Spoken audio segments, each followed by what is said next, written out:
Hello, नमस्ते, welcome. आप सभी का स्वागत है इंडियन एक्सप्रेस के न्यूज़पेपर एनालिसिस में। तो आज आपको लग रहा होगा थोड़ा सा अलग दिख रहा है ये। तो हमने क्या किया है, क्योंकि न्यूज़पेपर को जब अपन स्क्रॉल करते हैं तो आपने भी देखा होगा कि काफी मतलब भले क्यूमुलेटिवली अगर अपन देखें तो 5 मिनट वेस्ट होते हैं उसको स्क्रॉल करने में, क्योंकि काफी सारी उसमें अनइम्पॉर्टेंट न्यूज़ भी होती हैं बीच बीच में।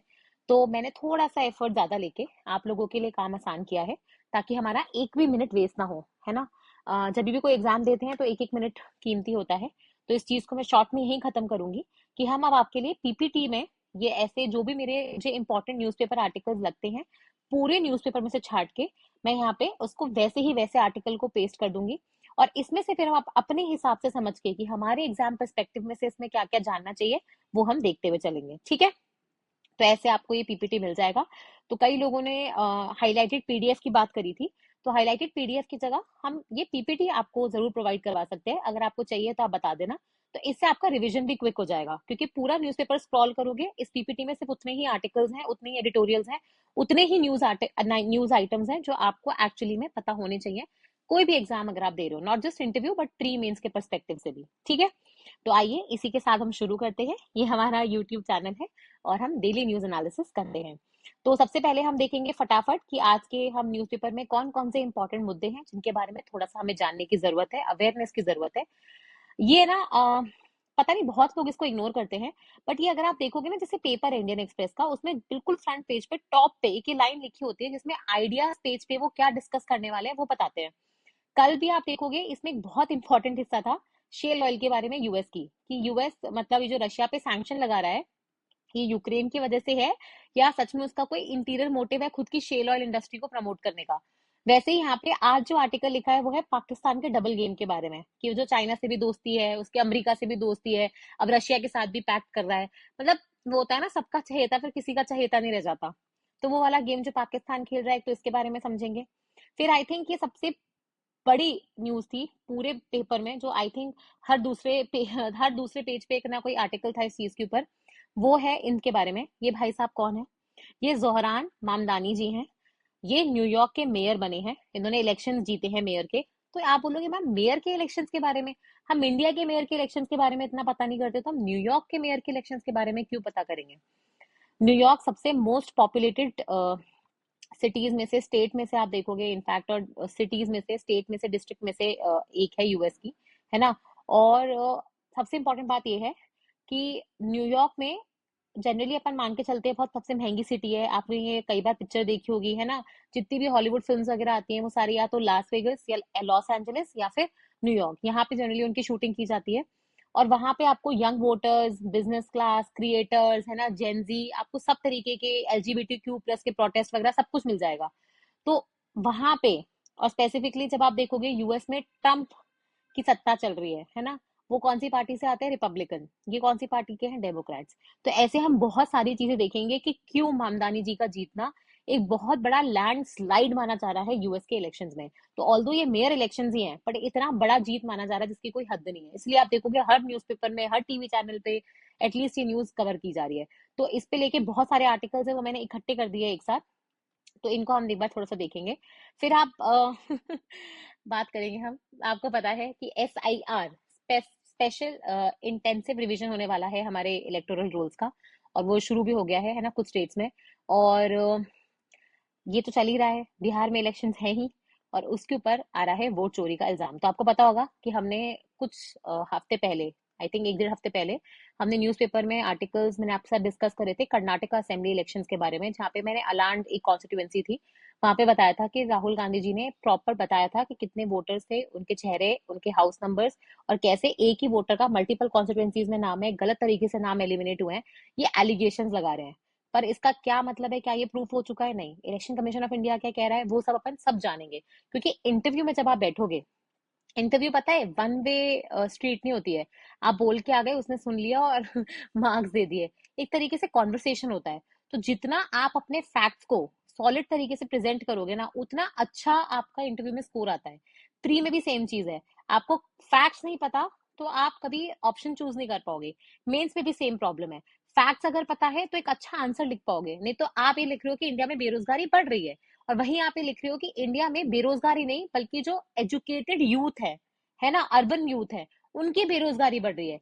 वैसे अगर आप देखोगे अनएम्प्लॉयमेंट 5% से घट के 3.2 रह गया है, लेकिन एजुकेटेड यूथ है ना, अनएम्प्लॉयड कितने हैं, वो बढ़ रहा है, वो हर साल बढ़ रहा है। तो ये प्रॉब्लम है। तो इसलिए बोल रही हूँ फैक्ट्स वहां इंपॉर्टेंट हो जाते हैं। फिर आप देखोगे इसी से रिलेटेड आर्टिकल मैंने एक साथ ही डाल दिया है यहाँ पे, तो वो आप देख सकते हो। फिर अपन जो नेक्स्ट चीज के बारे में जानेंगे वो है सरकारी स्कीमों में स्कैम। अपन ने पिछले कुछ दिनों में कौन से स्कैम्स की बात करी है? अपन ने E20 स्कैम की बात करी है, जो गाड़ियों में फ्यूल डलता है, उसमें इथेनॉल ब्लेंडिंग होती है, तो उसमें क्या स्कैम था भी या नहीं था, वो जाना था। फिर दूसरा अपन ने जो इलेक्ट्रल इलेक्शंस में वोट चोरी और वोट स्कैम चल रहा है उसके बारे में जाना। फिर अपन ने याद है एक पीएम किसान स्कीम के बारे में पढ़ा था, उसमें कैसे गलत खातों में पैसे चले गए थे, वो अपन ने देखा था। ठीक है। वैसे ही महाराष्ट्र की एक स्कीम थी लाड़की बहन योजना, उसके अंदर भी आप देखोगे गलत खातों में पैसे चले गए थे, इनएलिजिबल अकाउंट्स में पैसे चले गए थे, लगभग 70,000 करोड़ तक का लॉस हो गया था। तो ऐसे आप देखोगे अपन ने बहुत सारे स्कैम्स देखे हैं। स्कैम इन द सेंस ये है कि करप्शन हो रहा है, गलत चीजों को प्रमोट किया जा रहा है, गलत तरीके से खातों में पैसे डाले जा रहे हैं, बीच के बेनिफिशियरी से दल्ले पैसे खा रहे हैं, तो वो सारी चीजें। वैसे ही आज एक और स्कीम है सरकार की, उसकी फ्लैगशिप स्कीम थी इनफैक्ट स्किल इंडिया मिशन। ठीक है। स्किल इंडिया मिशन के अंदर ही आपको पता है बहुत सारे अपन ने ट्रेनिंग सेंटर्स वगैरह खोले थे लोगों को ट्रेन करने के लिए। और एक स्कीम आई थी प्रधानमंत्री कौशल विकास योजना, है ना, कौशल मतलब हमारे यूथ को, जो हमारे यंग लोग हैं उनको स्किल देके ताकि उनका एम्प्लॉयमेंट लग सके। तो उस स्कीम में क्या थोड़ा प्रॉब्लम्स आया है वो अपन जानेंगे। फिर नेक्स्ट चीज है थोड़ा सा जुडिशरी से रिलेटेड है। तो वैसे जुडिशरी से रिलेटेड सवाल आपसे इंटरव्यू में पूछने के चांसेस कम रहते हैं, लेकिन बाय चांस ऐसा हुआ उस दिन अगर वो न्यूज बन गई तो थोड़ा सा अपने को आइडिया होना चाहिए कि भाई जुडिशरी का भी क्या सिस्टम चल रहा है। फिर बहुत इंटरेस्टिंग आर्टिकल है। ये मुझसे इनफैक्ट फॉरेस्ट के इंटरव्यू में पूछा गया था, चीतास के बारे में, लेपर्ड्स के और टाइगर्स के। ठीक है। तो मतलब ये डिपेंड करता है, अगर ये सेंचुरी जिस टाइम आप इंटरव्यू देने जा रहे हो उस टाइम अगर तैयार हो गई, तो चूंकि राजस्थान में भी पहले ये बोला जा रहा था कि चीता यहाँ पे भी इंट्रोड्यूस किए जा सकते हैं, इसलिए ये थोड़ा सा वो हाई यील्डिंग टॉपिक होता है कि इसके बारे में अगर थोड़ा सा भी पता हो तो आप खेल जाओगे, है ना। तो थोड़ा सा अपन चीता रीइंट्रोडक्शन के बारे में जानेंगे। फिर आप देखोगे काफी बड़ी न्यूज है इनफैक्ट ये, और बहुत ही नेक्स्ट लेवल आप देखोगे इंडिया में कनेक्टिविटी पहुंचने वाली है, क्योंकि इलॉन मस्क की जो स्टारलिंक कंपनी है उसने महाराष्ट्र गवर्नमेंट के साथ एक डील कर ली है जहां पे वो सैटेलाइट बेस्ड आपको इंटरनेट देंगे। आपने अगर मेंस दिया हो आज से 2 साल पहले वाला, आई थिंक 2021 वाला, तो उसके अंदर क्वेश्चन पूछा गया था वो क्लाउड बेस्ड इंटरनेट और है ना सैटेलाइट बेस्ड इंटरनेट और उसके बीच में डिफरेंस वगैरह के बारे में क्वेश्चन आया था मेंस में। तो ये टॉपिक आपने मेंस के लिए पढ़ा ही होगा।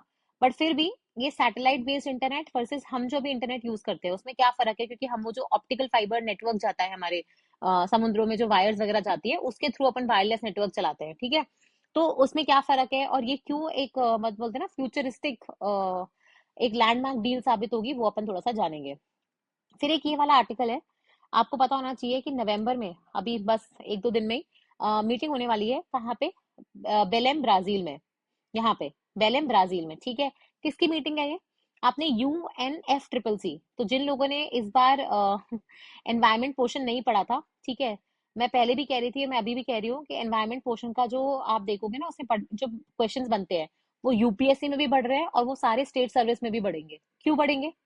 क्योंकि एनवायरमेंट एज अ सब्जेक्ट बहुत इंपॉर्टेंस गेन कर रहा है। Climate change, sea level rise, global warming, greenhouse gases, electrical vehicle, renewable energy, hydrogen, methanol, nuclear, सब पूछा गया है ना इस बार एग्जाम में। क्यों पूछा गया है? हाइड्रोजन मिशन के सीधे सीधे टारगेट पूछे गए, न्यूक्लियर एनर्जी पे क्वेश्चन पूछा गया, बायोडाइवर्सिटी हॉटस्पॉट पूछ लिए, बचा क्या? तो ये सारी चीजों के बारे में अपन थोड़ा सा जानेंगे। ठीक है। क्योंकि अभी मीटिंग होने वाली है, उस मीटिंग में बहुत बड़े बड़े प्रोमिस किए जाएंगे, अभी तक क्या प्रॉमिस हुए हैं, क्या हो सकते हैं, वो सब अपन थोड़ा सा देखेंगे। फिर ये पाकिस्तान का डबल गेम था। फिर इसके बाद ना एक ये डिस्कवरी हुई है, ये डिस्कवरी इंपॉर्टेंट नहीं है बट थोड़ा सा सुपर मैसिव ब्लैक होल के बारे में पढ़ेंगे। क्यों पढ़ेंगे? इस बार अगर किसी ने इंटरव्यूज दिए हैं और आपने अगर ट्रांसक्रिप्ट पढ़ी हो तो जिनका भी साइंस का बैकग्राउंड था, ठीक है, उनसे क्वेश्चंस पे क्वेश्चंस पूछे गए हैं। क्वांटम मैकेनिक्स के बारे में पूछा गया है, क्वांटम प्रिंसिपल्स के बारे में पूछा गया है, ब्लैक होल क्या होता है, सिंगुलैरिटी क्या होता है, सुपरपोजिशन प्रिंसिपल क्या होता है। मतलब मैथ्स में अगर किसी ने बीएससी करी है तो उनसे भी ये क्वेश्चंस पूछे गए हैं। तो आपको एज अ आरएएस कैंडिडेट आपको ये छोटी छोटी चीजें पता होनी चाहिए। फिर आई थिंक ये मेरे लिए सबसे बड़ी न्यूज है, बहुत बड़ी न्यूज है इनफैक्ट। निविडिया, कौन है निविडिया? 80% टू 70% जो मार्केट है ना, 70 to 80% जो मार्केट है सेमीकंडक्टर चिप्स का, ये अकेली कंपनी ने कैप्चर कर रखा है। इसके जो मालिक है पता है, इन्होंने वॉशरूम्स धोए हैं, होटल्स में काम किया है। और उसके बाद इन्होंने, इनका जो पहला बिजनेस आइडिया था ना, वो होटल जिसमें काम करते थे उसकी नैपकिन पे, जो अपन टिश्यू पेपर होता है ना, उस पर पलट के बनाया था उन्होंने, निविडिया कंपनी का आइडिया। और अब ये इतनी बड़ी कंपनी है, इसका अगर आप मार्केट कैपिटलाइजेशन देखोगे तो ऐसे दो तीन, तीन चार कंपनीज ही हैं जिनका मार्केट कैपिटलाइजेशन $4 ट्रिलियन क्रॉस किया है। मतलब इंडिया के जीडीपी से ज्यादा है ये। ठीक है, एप्पल है उसमें, निविडिया है, माइक्रोसॉफ्ट वगैरह है। तो ये याद रखना, बहुत बड़ी कंपनी है। तो ये अभी क्यों डिस्कस कर रहे हैं अपन, वो थोड़ा सा देखेंगे। और डीप टेक क्या होता है ये पता होना चाहिए।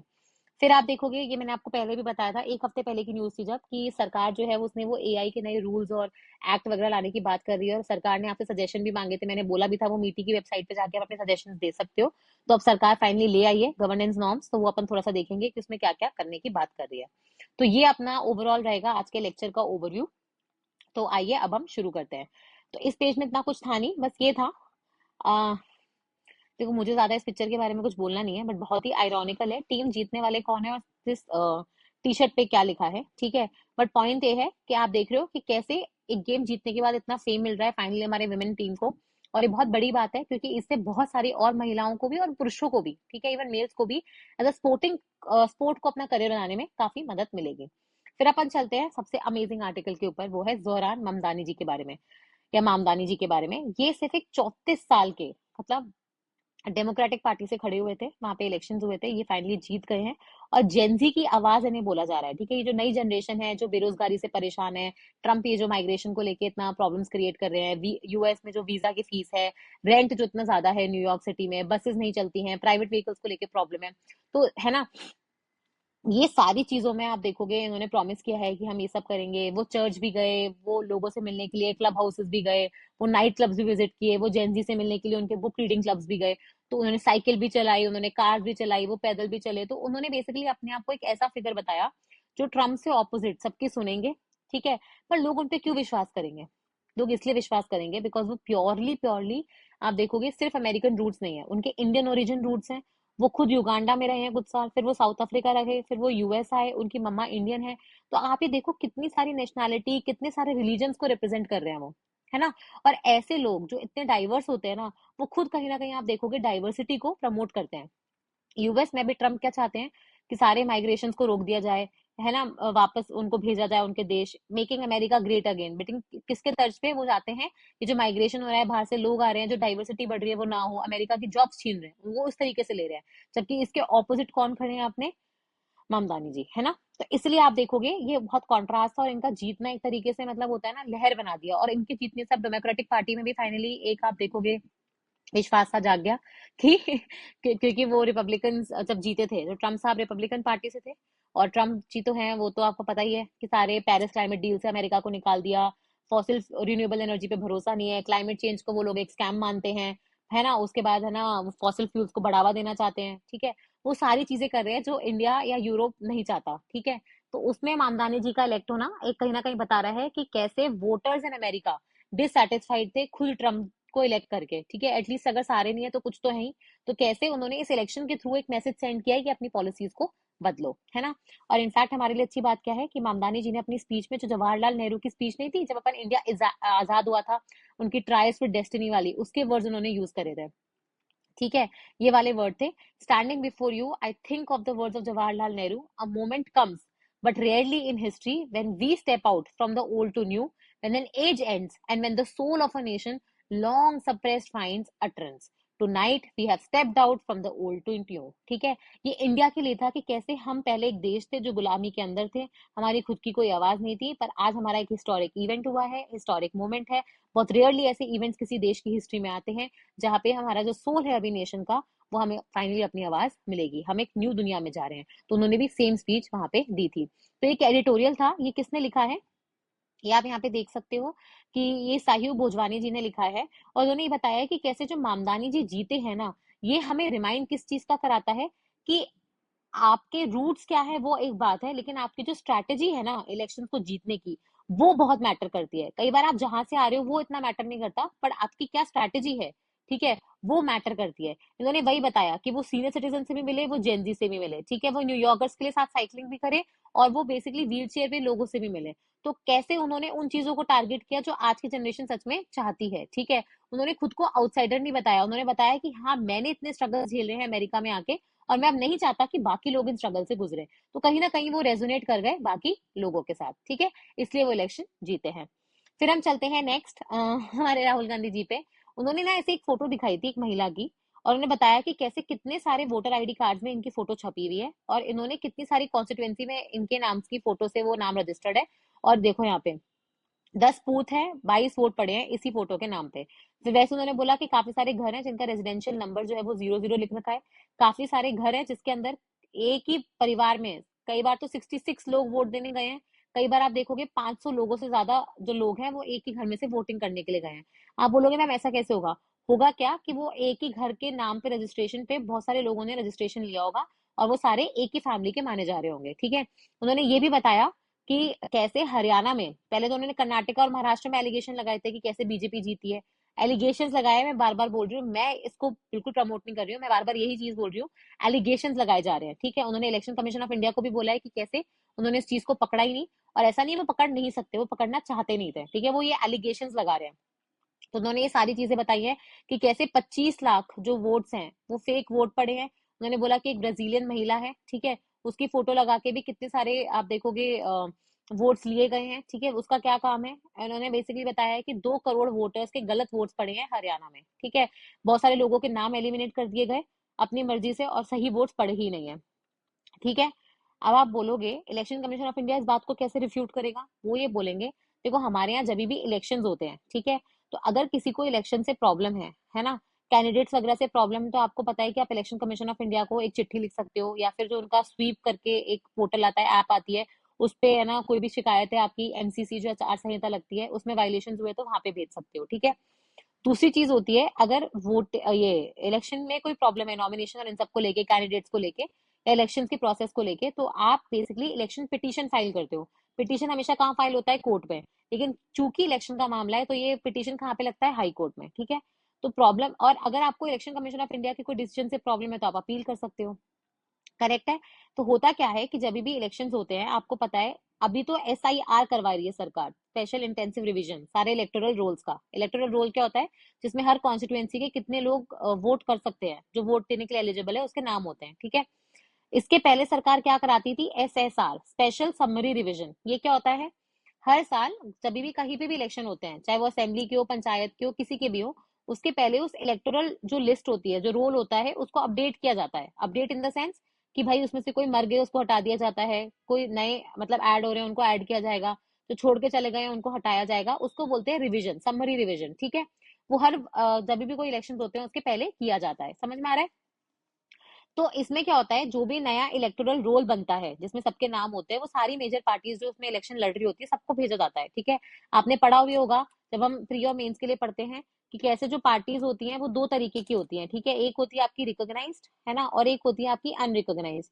रिकॉग्नाइज्ड पार्टीज में से भी कुछ नेशनल पार्टी होती हैं, कुछ स्टेट पार्टी होती हैं, है ना। और इन सबको कैसे इलेक्टोरल रोल के दो दो गुच्छे मिलते हैं, फिर उसके बाद उसमें से ये पढ़ सकते हैं। तो अगर किसी को कोई प्रॉब्लम है तो वो इसके खिलाफ, जो इलेक्टोरल रूल्स आते हैं उसके खिलाफ इलेक्शन कमीशन ऑफ इंडिया में अपील लगा सकते थे। पर इन्होंने ये बोला है इलेक्शन कमीशन ऑफ इंडिया में, अगर प्रॉब्लम थी असेंबली में जो इलेक्शन हुए, चुनाव हुए हरियाणा में लास्ट ईयर, तो इलेक्शन पिटीशन क्यों नहीं लगी?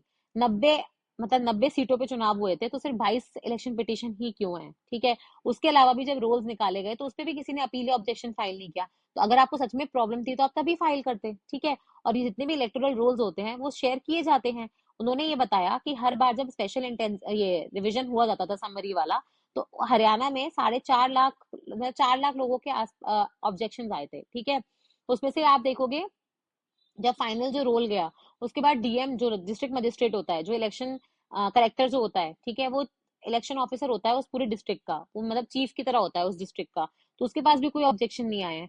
तो फिर आप मतलब ये कैसे कह सकते हो? तो इलेक्शन कमीशन ऑफ इंडिया इसको कंप्लीटली रिफ्यूट कर रहा है ऑब्वियसली, क्योंकि अगर ये साबित हो जाता है तो कहीं ना कहीं इलेक्शन कमीशन ऑफ इंडिया की पूरी इमेज धूमिल हो जाएगी, फ्री एंड फेयर इलेक्शन के नाम पे धब्बा हो जाएगा, ठीक है।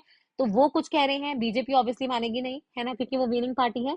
और जो इलेक्शन कमीशन ऑफ इंडिया है वो भी ये बोल रहे हैं कि ऐसी कोई प्रॉब्लम थी तो आपको कोर्ट या लीगल मामलों से इसको ले जाना चाहिए था, ऐसे आप वो वोटर्स को गुमराह मत करो। और सबसे इम्पोर्टेंट मतलब भाई ये देखो, अभी एलिगेशन का गेम चल रहा है, अभी इसमें कुछ प्रूफ नहीं हुआ है, बट मतलब राहुल गांधी जी ये कह रहे हैं कि अगर ऐसा कुछ पाया गया तो 2 करोड़ वोटर्स, करीबन वो बोल रहे हैं कि 2% जो इलेक्टर्स होते हैं ना, उनके हर कॉन्स्टिट्यूएंसी में नाम उड़ाए जा रहे हैं। तो इसको हमें थोड़ा सा देखने की जरूरत है। ठीक है, फिर हम चलते हैं अपने नेक्स्ट एक स्कीम में। फिर घपला पकड़ा गया है। आई थिंक करप्शन, भ्रष्टाचार की कोई सीमा ही नहीं रही है ना, हर जगह क्रॉस करता जा रहा है। और ये भ्रष्टाचार इतना ज्यादा है, एग्जामिनेशन प्रोसेस में भी है। ठीक है, अब प्रूफ कुछ नहीं होता है हमारे यहाँ, सबसे बड़ी प्रॉब्लम ही यही है। पता है, इंडिया को अगर आप वर्ल्ड में देखोगे ना, सबसे अच्छी स्कीम, सबसे अच्छी सोशल पॉलिसीज अगर बनाने में हम देखेंगे तो इंडिया सबसे आगे है। लेकिन इम्प्लीमेंटेशन में हम इतने बुरे हैं, ठीक है, कि वो स्कीम्स का एक्चुअली में बेनिफिट लोगों तक पहुंच ही नहीं रहा है। ठीक है, और सबसे बड़ा कारण क्या है उसका? करप्शन। तो जो लोग ऑलरेडी गवर्नमेंट सर्विस में है, गवर्नमेंट डिपार्टमेंट्स में काम कर रहे हैं, इधर उधर कहीं भी हैं, आपसे ये बहुत हाईली प्रोबेबल क्वेश्चन है, करप्शन पे लेके पूछा जाए। ठीक है, और हम्बल रिक्वेस्ट है, कभी भी किसी भी सर्कमस्टांसेस में आप करप्शन को राइट बोल ही नहीं सकते हो। ठीक है, करप्शन एक दीमक की तरह है जो धीरे धीरे पूरी सोसाइटी को खा जाता है।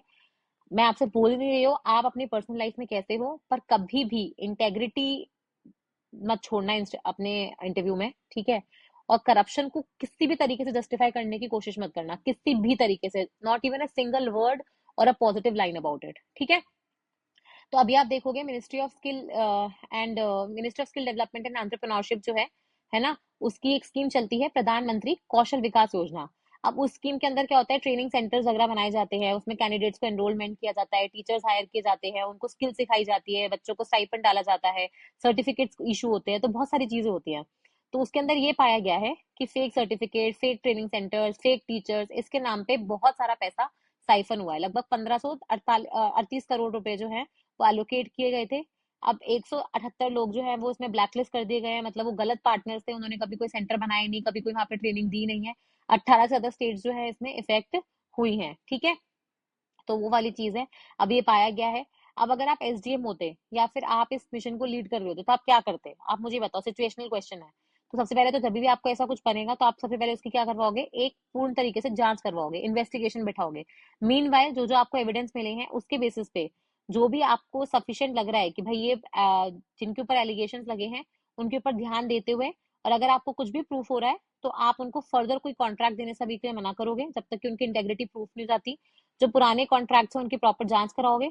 ठीक है, अगर कोई पाया जाता है कि वो दोषी है तो उसके खिलाफ ऑब्वियसली लीगल एक्शन लिया जाएगा, उसके खिलाफ एफआईआर वगैरह करी जाएगी, उससे पैसा रिकवरी करने की जो प्रोसेस है वो शुरू करनी पड़ेगी। दोनों चीजें करोगे, लीगल एक्शन भी लोगे और रिकवरी का प्रोसेस भी लोगे। ठीक है, आपका पैसा होता तो भी तो आप रिकवर करते, तो सरकार का पैसा भी आपका ही पैसा है। ठीक है, मतलब आपको उस तरीके से ट्रीट करना है, आपका पैसा नहीं है कि आप उसको यूज कर सको अपने पर्सनल पर्पज के लिए, बट आप उस तरीके से देखो कि अगर आपका पैसा होता तो आप सारे एफर्ट्स मारते उसको रिकवरी करने के लिए, तो वही चीज आपको गवर्नमेंट मनी के साथ भी करना है। ठीक है, फिर हम चलते हैं अपने नेक्स्ट आर्टिकल पे जो है दिल्ली के लोअर कोर्ट्स के बारे में।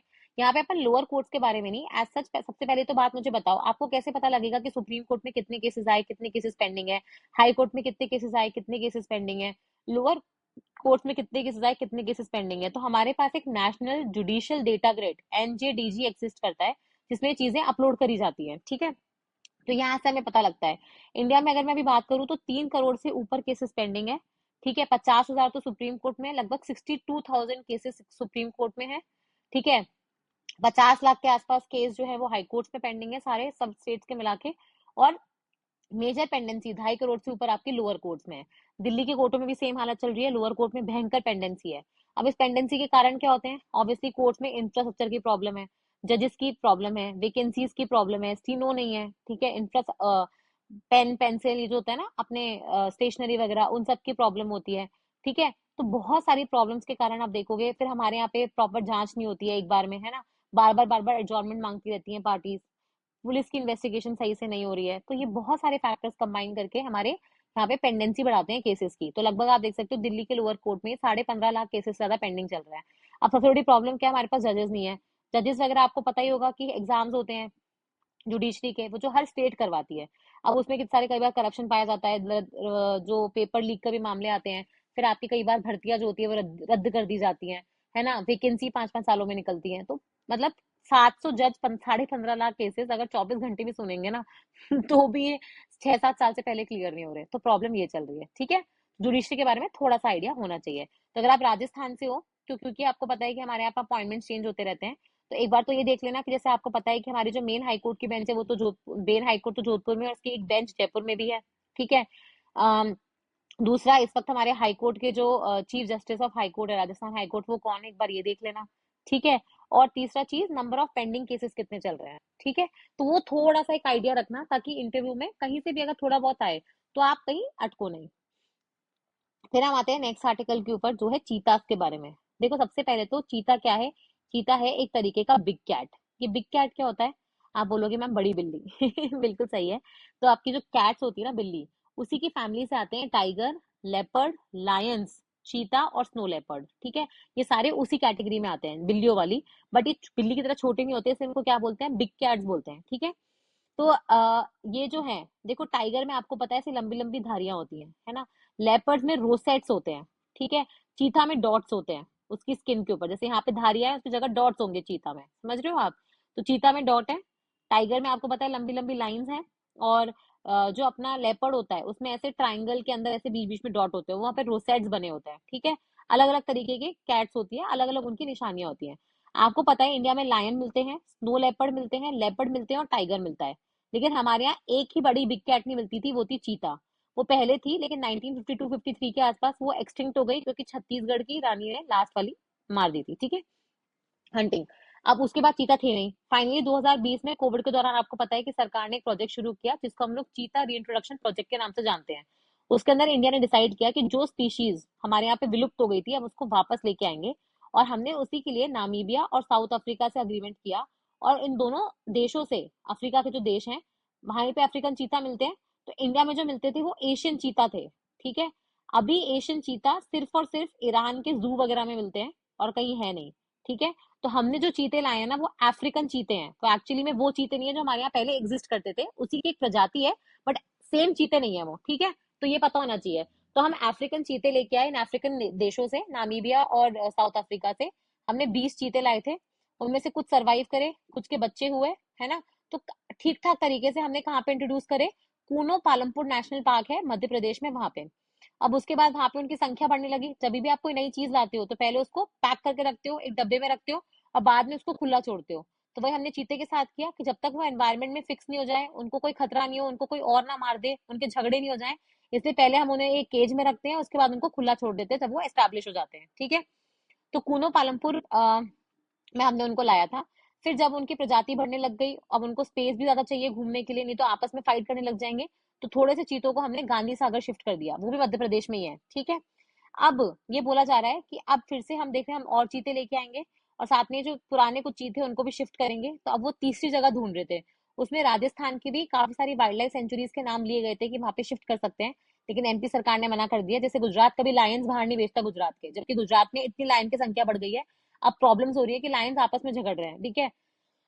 और ह्यूमन एनिमल कॉन्फ्लिक्ट भी बढ़ गया है, लेकिन गुजरात की शान है, pride of Gujarat is lion, तो वो नहीं भेज रहे हैं। वैसे ही एमपी भी आप देखोगे चीता बाहर भेजने से मना कर दिया। और एमपी में अभी तीसरी वाइल्ड लाइफ सेंचुरी है नौरा देही करके। ठीक है।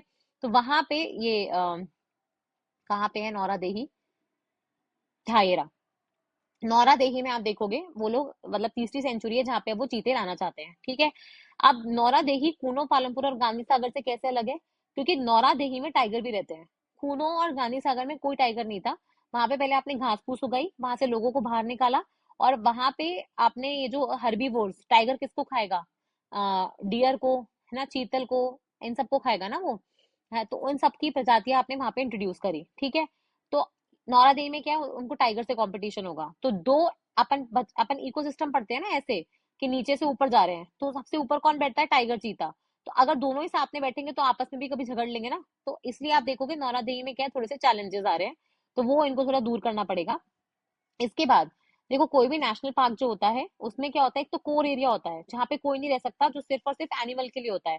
और फिर आसपास का एरिया होता है बफर वाला, जिसमें आप कुछ ह्यूमन एक्टिविटी अलाउ कर सकते हो। ठीक है। National park, wild life sanctuary सब या फिर टाइगर रिजर्व, सब में ये वाली स्ट्रैटेजी चलती है। बट हमारे जो बायोस्फीयर रिजर्व होते हैं ना, उसमें चलती है तीन स्ट्रैटेजी स्ट्रैटेजी। एक होता है कोर एरिया, एक होता है बफर,